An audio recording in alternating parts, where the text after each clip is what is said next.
2025-এ শুরু হওয়া এই ঐতিহ্যবাহী পাথরছড়া ফুটবল মাঠের এই 28তম ফুটবল আসর, যেটার ফাইনাল খেলা শুরু হয়েছে প্রায় 4-5 মাস পর।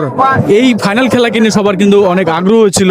সেই কাঙ্ক্ষিত সেই মেগা ফাইনাল কিন্তু আজকে শুরু হয়ে গেছে। তবে তুলনামূলক গত 27 আসরের যে ফাইনাল খেলাটা আমরা দেখেছিলাম, সেখানে যে যত পরিমাণ দর্শকগুলো দেখেছিলাম, সেই তুলনায় দর্শক আজকে খুব কম বলা যায়। তবে আজকে যা দর্শক হয়েছে তা কিন্তু যথেষ্ট পরিমাণ অনেক দর্শক হয়েছে। তবে তুলনামূলক গত আসরে থেকে এই আসরে কিন্তু দর্শক খুব কম হয়েছে। আমি জানি না এটার কারণ কি হতে পারে। তবে আমার কাছে যেটা মনে হয় যে দীর্ঘদিন পরে এই ফাইনাল শুরু করার কারণে কিন্তু হয়তোবা এই দর্শকের একটু কমতি দেখা যাচ্ছে।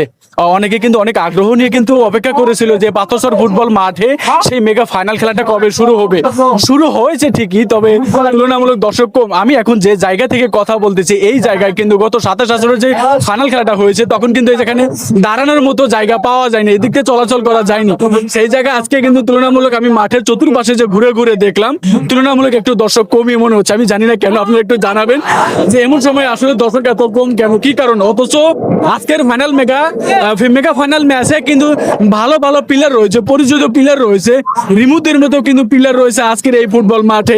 তারা খেলছে কিন্তু জগড়াচরের হয়ে, শক্তিশালী জগড়াচর ফুটবল একাদশ এবং বাগারচর অগ্নিবীণা ফুটবল একাদশ কিন্তু আজকে মাঠে ফাইনালে লড়ছে। তবুও কিন্তু আজকে তুলনামূলক দর্শক আসলে কম দেখা যাচ্ছে চতুর্পাশে।